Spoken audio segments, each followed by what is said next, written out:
Radio Sucesos 101.7 FM presenta su noticiero Sucesos con Milton Pérez y Verónica Larrea. Un periodismo libre para una democracia plena. Los hechos y las opiniones de los sucesos que marcan nuestro tiempo.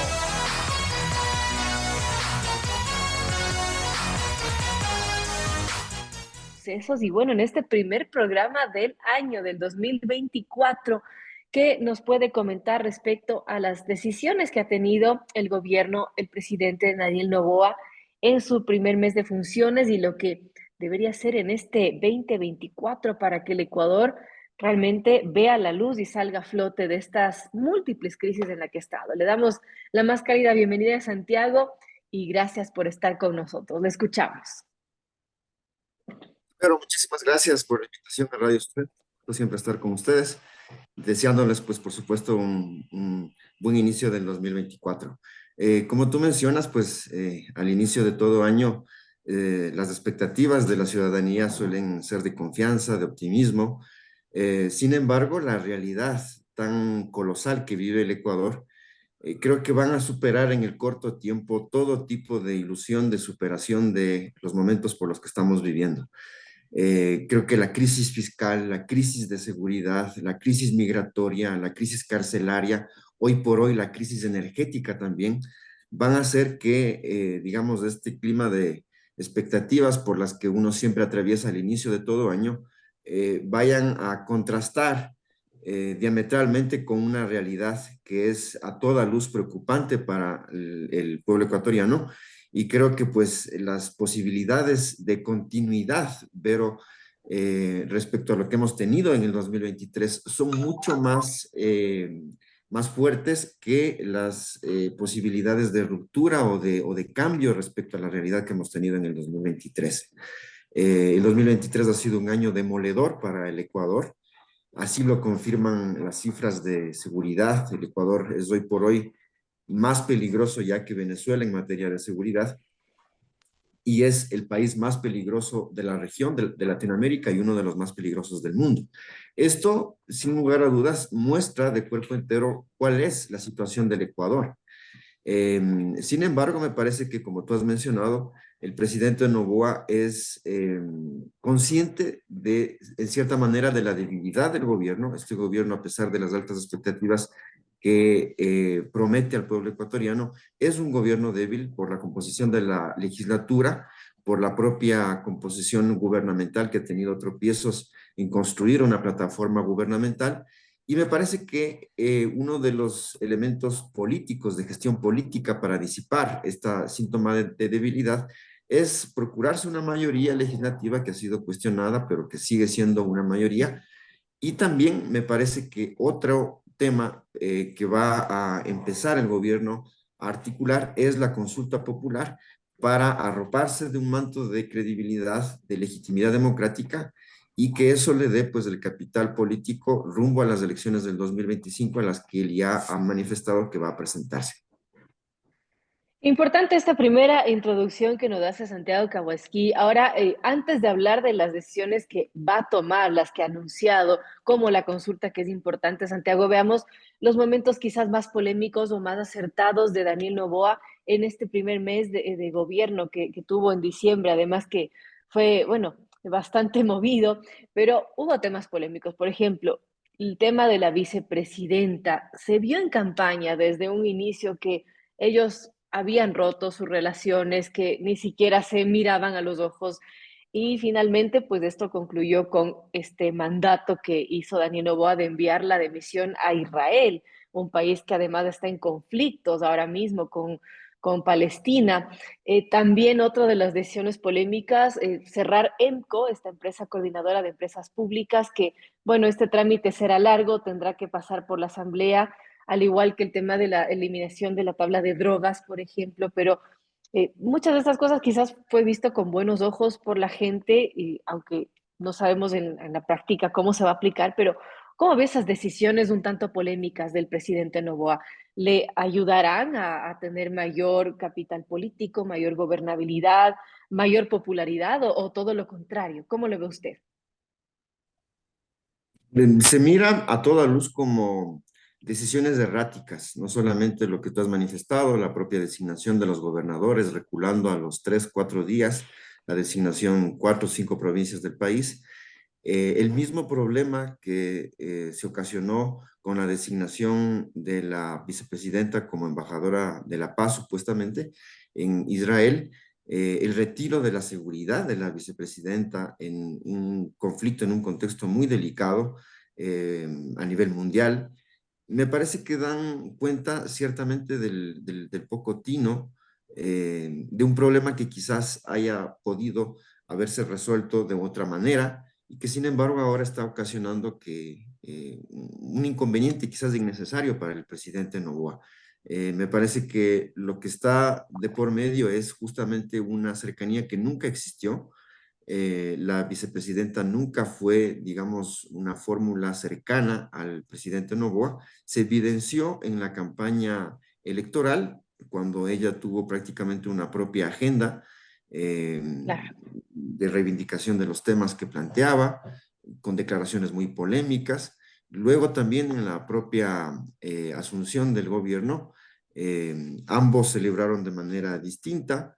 Y ahora, pues, la decisión del gobierno de enviar a la vicepresidenta a Israel me parece que es desacertada, es una decisión que dice mucho del talante incluso democrático del propio gobierno, una decisión a toda luz vertical, impuesta, no consensuada, que da cuenta justamente de que el gobierno está dispuesto a hablar, a negociar con los distintos, pero que no ha sido capaz de hablar, de consensuar, de negociar con su propia vicepresidenta. Y me parece que eso, Así sumado es. justamente a las decisiones gubernamentales, reflejan justamente que quizás el gobierno no tiene claridad del norte, del horizonte estratégico en materia de economía y en materia también, me atrevería a decir, de seguridad. Se ha mencionado el plan Fénix con mucha vehemencia, pero no se conoce en realidad cuáles van a ser las líneas estratégicas de este plan Fénix. Lo que se evidencia es que ha habido un recrudecimiento en el último mes de la inseguridad en el país, sin que sepamos en qué consiste este plan Fénix y sin que sepamos tampoco si es que el plan cuenta o no con financiamiento. Esto también es un tema importante porque no se requiere únicamente la aprobación de leyes económicas urgentes. Estas pueden ser importantes en mediano y en el largo plazo, pero no resuelven la situación del déficit fiscal, por ejemplo. La ley económica urgente en materia tributaria no resuelve en lo inmediato el déficit fiscal. Y el déficit fiscal, pues se ha conocido que ya bordea los 6.000 millones de dólares y que en el 2024, según el Observatorio de Política Fiscal, va a ser inmanejable el problema fiscal para el Ecuador. Es posible que se apruebe también el proyecto económico urgente en materia energética. Sin embargo, habría que preguntarse si es que eso resuelve en el corto tiempo el problema de los cortes de la energía. La propia ministra de Energía ha mencionado que la ley, si bien es un paliativo a mediano y largo plazo, pero no va a resolver en el corto tiempo el problema de los cortes y los apagones de energía. Es decir, se requiere no solamente una línea respecto a la legislatura, sino también se requiere inversión pública, se requiere política pública, se requiere acciones concretas que den cuenta que el gobierno ha cosechado ya alguna victoria temprana en materia gubernamental. No se evidencia eso, ¿ver? No se evidencia que el gobierno tenga hoy por hoy que mostrar una victoria en el ámbito gubernamental, como por ejemplo lo hizo de cierta manera el presidente Lazo con el plan de vacunación. No vemos todavía esa victoria temprana en el ámbito gubernamental por parte del presidente Noboa. Lo que sí vemos es una ilusión de salir de la crisis, una Ujú. expectativa de salir de las crisis, pero no algo concreto que nos permita aterrizar y que vuelva más confiable esa ilusión de salir de los problemas por los que vive el Ecuador. Bueno, va un poco más de un mes en el gobierno, démosle chance al señor Daniel Noboa. En todo caso, él ha sido de un estilo pues bastante parco, breves discursos, anuncios puntuales. Y justamente el 21 de diciembre decía él en un discurso que no tiene que andarle contando a la prensa a diario todo lo que hacen y advirtiendo a los criminales lo que va a hacer. Y ha dicho, nosotros actuamos, ejecutamos y cuando damos la solución, contamos, destacó el mandatario. ¿Y cómo vemos eso, esa forma de gobierno? Hay quienes, analistas, coinciden en que ha sido una manera de gobernar bastante diferente. ¿Y cómo eso le ayuda o le perjudica a la hora de liderar a un gobierno? Sí, me parece que el presidente ha marcado un estilo distinto, diferente al que hemos tenido en los últimos años. Eso se vio reflejado también en la campaña electoral, pero me parece que va a ser importante o no en la medida en que puede ser que sea un presidente de pocas palabras, pero ojalá esperamos que no sea un presidente de pocas acciones y de poca efectividad y de Claro. pocos resultados. Si es que, digamos, es un presidente que hace más que lo que dice, parece que puede ser un estilo gubernamental distinto al que hemos tenido, pero lo que se puede advertir, digamos, por las primeras semanas, las primeras decisiones, es que quizás está privilegiando una gobernabilidad, un escenario de gobernabilidad política que es muy importante, dicho sea de paso, pero me parece que respecto a la conducción gubernamental no hemos visto un viso de certezas respecto a cómo va a enfrentar los distintos problemas por los que atraviesa el Ecuador. Sí vemos una gestión política eficaz, hemos visto justamente cómo el presidente Noboa ha procurado tenerse una mayoría para la conformación de los espacios legislativos, eso es importante también destacar.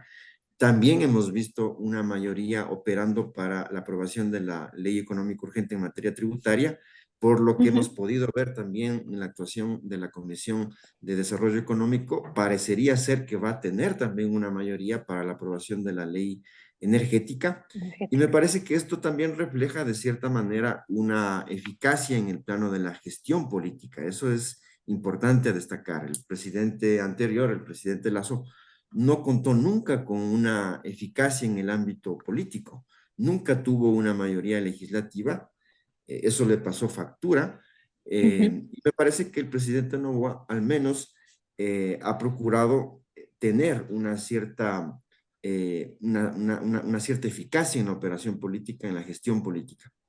Habría que ver si es que solamente con eso basta para procurar mantener la credibilidad, la legitimidad que el presidente tiene. El presidente Noboa es uno de los presidentes latinoamericanos mejor puntuados en materia de credibilidad hoy por hoy.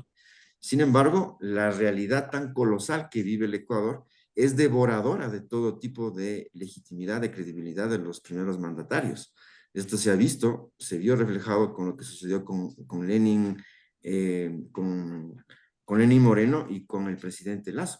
Es decir, Claro. ambos tenían una credibilidad importante, ambos tenían una legitimidad importante al inicio de sus funciones y luego la realidad en la que está atravesando justamente el Ecuador devora todo tipo de legitimidad, de credibilidad. Esperemos que eso no suceda con el presidente Noboa y que además de las victorias en el plano político pueda también dar certezas en el plano de la acción gubernamental. Es lo que todos esperamos. Amigos, son las 7:35. Estamos conversando con Santiago Caguasquí, analista político. Hablamos del el primer mes de gobierno de Daniel Noboa, lo que se espera de este 2024 y de sus decisiones políticas más destacadas o más acertadas o menos acertadas. Y bueno, hablando de los puntos positivos, justamente Santiago mencionaba esta aprobación de la reforma tributaria, también que parece que va por buen camino este proyecto de ley energética. Veamos cómo va esta reforma en la Asamblea. Podría tener buenos, una aprobación, ¿no? Algo positivo, pero hay quienes dicen también que esta alianza entre el gobierno, el Partido Social Cristiano y los RC, los correístas, no va a durar mucho porque a la final son rivales políticos por N razones. ¿Cómo vemos eso en el plano de la Asamblea, Santiago? Y me parece que si bien es una mayoría que se ha conformado para la distribución de las autoridades, digámoslo así, para la conformación de las estancias ahí en la Asamblea Nacional, tanto el Consejo de Administración Legislativa como las presidencias de las comisiones especializadas permanentes. Esto ha sido importante, se han puesto de acuerdo en esto, también en el encajonamiento de cierta agenda legislativa. Sin embargo, me parece que el acuerdo político no se ve del todo sellado en materia de fiscalización. Me parece que el acuerdo pasa más bien en materia legislativa, pasa por la aprobación de los proyectos de urgencia en materia económica, pero no creo que esta mayoría haya entrado, digamos, en un acuerdo respecto a la agenda de fiscalización y control político. Eso se ve reflejado en que tienen lecturas distintas en materia, por ejemplo, del juicio político a la fiscal general del Estado. Se ha anunciado por parte del Partido Social Cristiano, por ejemplo, que no respaldarán Ujú. ese enjuiciamiento político. Y eso me parece que da cuenta de que hay discrepancias en materia del control de la fiscalización.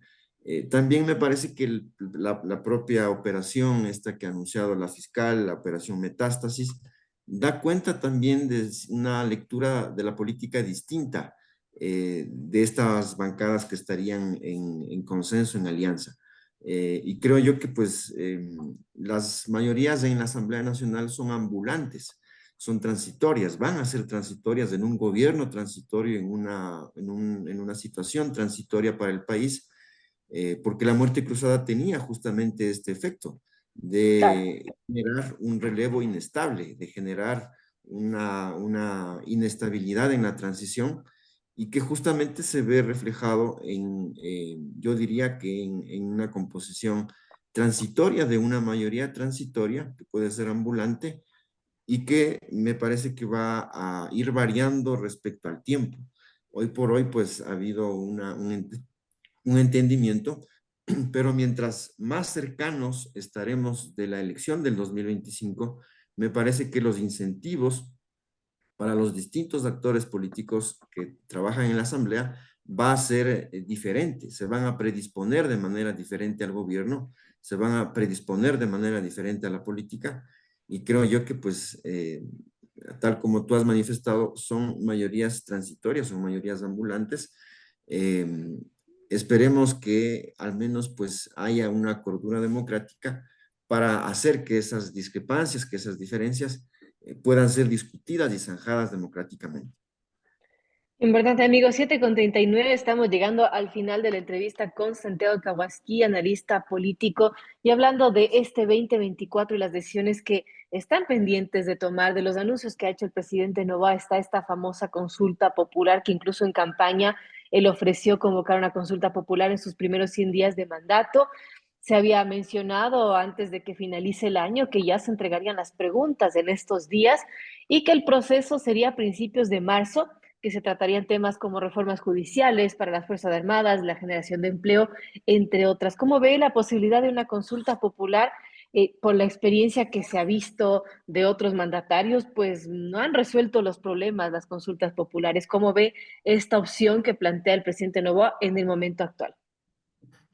Sí, me parece, Vero, que si es que la consulta popular es ideada para dar cuenta, para saciar un apetito de una agenda meramente política, va a derivar en un participacionismo intrascendente para el Ecuador.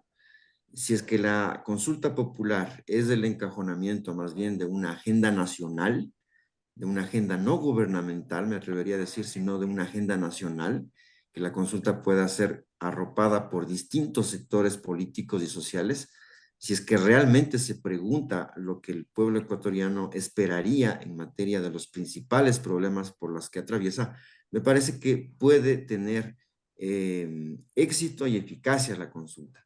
Sin embargo, lo que hemos visto hasta ahora pues, es un manto de opacidad. No conocemos eh, qué preguntas se van a consultar. Sabemos muy someramente que son preguntas en materia de seguridad y en materia ambiental, lo han manifestado los propios voceros del gobierno. Sin embargo, pues me parece que esta consulta popular podría ser una ocasión estelar, Vero, para también Uh -huh. establecer una hoja de ruta respecto a los principales problemas del país. Los principales problemas del país quizás no necesariamente el camino para combatir la seguridad sea una consulta popular. Quizás una reforma institucional que ha sido muy discutida en los últimos años y que ha sido muy esperada, quizás el camino idóneo sí sea una consulta popular. Entonces, me parece que el gobierno debe estar claro en cuál es el medio más eficaz para dar solución a los problemas por los que atraviesa el Ecuador. Me parece que no se dice nada, por ejemplo, respecto a una reforma institucional, no se dice nada Así respecto es. a una reforma del sistema de partidos. El Ecuador tiene 280 partidos y movimientos políticos entre locales y nacionales. ¿Qué se va a hacer, por ejemplo, respecto a eso? ¿Qué se va a hacer respecto, por ejemplo, a la propia existencia del Consejo de Participación Ciudadana? Es una institución que desde el inicio, desde su creación en la Constitución del 2008, ha tenido una actuación, digámoslo así, muy dudosa en algunos momentos. Con el Consejo Transitorio tampoco se solucionó esto. Y digamos, es una institución que permanentemente ha estado bajo la duda. ¿Qué se va a hacer, por ejemplo, respecto al Consejo de Participación? ¿Qué se va a hacer respecto, por ejemplo, a las competencias que tiene el legislativo tan empobrecidas, competencias tan empobrecidas por justamente dar la autoridad nominadora al Consejo de Participación? En todos los sistemas republicanos, las legislaturas tienen la competencia de nominación de las principales autoridades del Estado. Esta nominación se ha retirado de la Asamblea Nacional en la Constitución del 2008 y se le ha dado a un organismo de muy baja credibilidad, de muy dudosa reputación. La propia conformación institucional ha reflejado en estos años una pobre presencia del Consejo de Participación. ¿Qué se va a hacer, por ejemplo, respecto a eso? Me parece que son dudas que van a quedar irresueltas por cómo está configurándose justamente las inclinaciones Ujú. de el primer mandatario de los temas que se van a preguntar. Entonces sí puede ser que sea un punto de lanza, una punta de lanza, el tema de la seguridad, porque es lo que está esperando justamente el pueblo ecuatoriano, la seguridad. Pero ¿es el camino apropiado la consulta popular o es un falso participacionismo el que se busca, digamos, encauzar para efectos de asegurar una victoria política del gobierno? ¿Es una necesidad del país o es una necesidad política del presidente Noboa? Y me parece que en función de eso puede o no tener éxito la consulta popular. Recordemos que el 2023 ha sido un año en el cual el Ecuador ha estado permanentemente yendo a las urnas. Hemos ido en 3 ocasiones a las urnas en el Así 2023. es. Las elecciones del 5 de febrero, las elecciones del 20 de agosto, de las legislativas, las elecciones de segunda vuelta el 15 de octubre, y ahora nuevamente ir a las urnas. Digamos, puede ser de que también si es que se abusa del participacionismo, si es que no se tiene en cuenta una agenda nacional, puede ser de que el pueblo ecuatoriano también se vea Claro. hastiado. La Y gente eso se puede puede. cansar, todo dependerá de las preguntas que se hagan, que aún estamos esperando, porque pensábamos tenerlas a finales de año, pero no se dio. En todo caso, estamos pendientes y sí, lo que menciona Santiago Kawasaki es muy importante en el sentido de, ¿está pensando Daniel Noboa en arreglar los problemas del país o al menos dejarlos encaminados de manera positiva o está pensando en agendas políticas, en su propia agenda política y en su reelección? Veamos qué sucede. Gracias, Santiago, por estar con nosotros.